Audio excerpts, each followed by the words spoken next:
I think that, the word homosexuality was a medical word. It was a word it would be part of a diagnosis.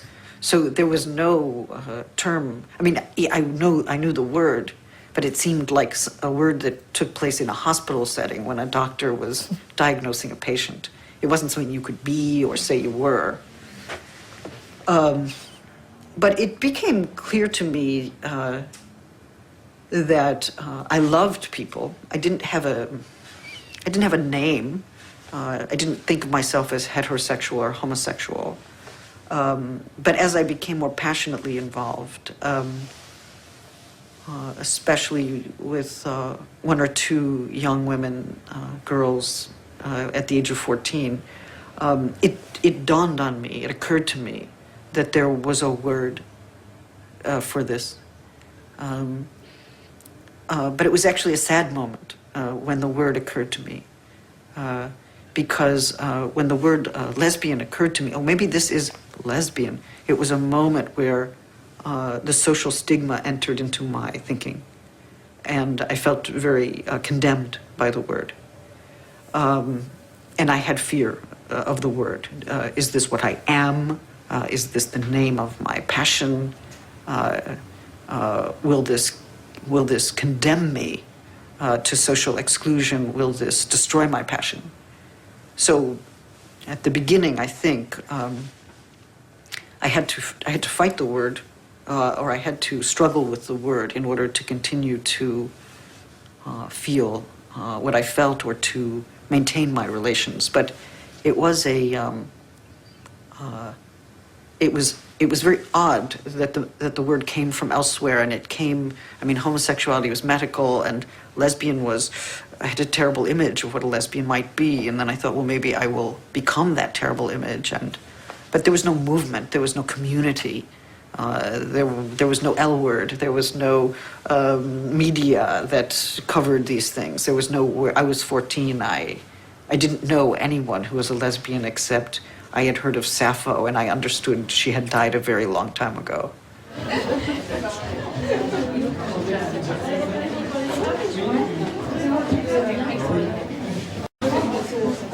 Bon, merci. Thanks a lot. Nice day. Thank you. Exceptional. Thank you. I really appreciate your coming and saying that. It's very nice of you. Thank you. Thank you. Take good care. Bonjour. Bonjour. Frédéric. Frédéric. Já jsem si říkala, že bych to koupila, kdyby to měli anglicky. Désolée, c'est pas le dernier, mais c'est celui que je suis en train de lire. Ah oui? C'est pour Delphine. Delphine? Oh, qu'est-ce que vous... Pas comme Delphine, hein? Delphine avec un I.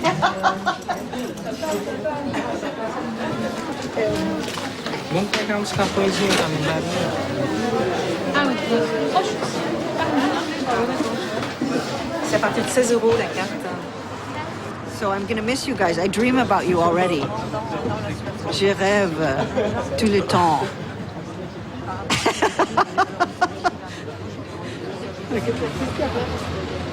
Persecutors. It's true. It's a little bit like my mother or something.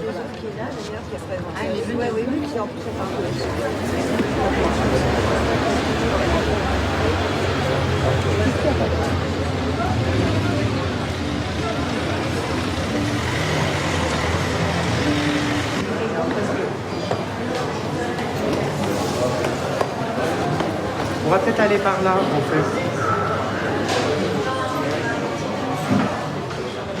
Il y a toujours des contraintes. Oui, il y a des contraintes.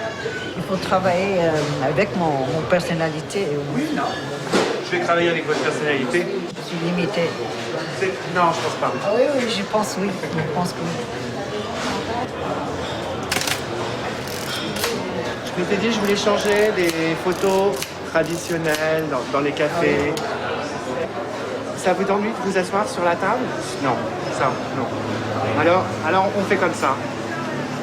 Ça vous ennuie de vous rapprocher? C'est moi qui vais me rapprocher alors. Je vais me rapprocher de vous en fait finalement. Voilà, voilà, comme ça. Voilà, voilà, voilà, parfait. You know, I think that I return to the same problems again and again in different ways and in different contexts. So, you know, in my dissertation, I wrote on desire and recognition in Hegel. And then I asked that question differently in Gender Trouble. And then maybe again differently in Undoing Gender. But I repose the questions. I just think them in different contexts. There's a question of grief and mourning, melancholia in relationship to gender and AIDS, and then I ask it again in relation to the war in Iraq, who we can grieve, who we cannot grieve, what is a grievable life. But for me, the questions become deepened and more complicated as I repose them. But I don't have a system. I don't try to reconcile my various works with each other. It doesn't interest me. I don't think they're contradictory, but I think they are a process. And I am always starting again with a different issue.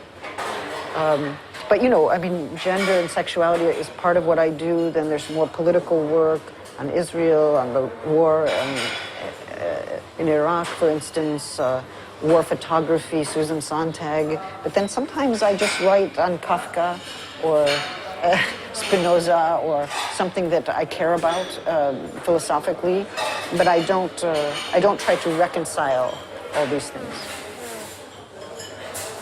It's not a system. It's a process that's on its way.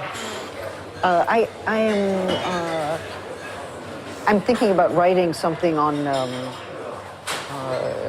20th century Jewish criticisms of state violence.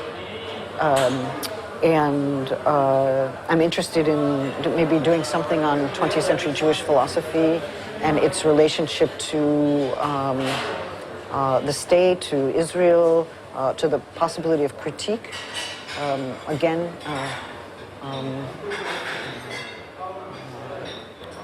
Whether there are traditions of critique, of critiquing state violence that come out of Jewish traditions in particular.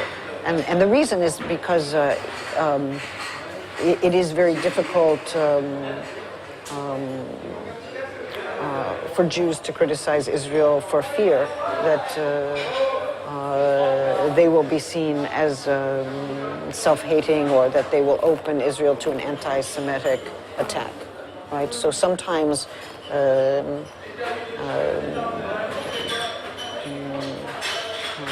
one falls silent because one fears the consequence of an open criticism.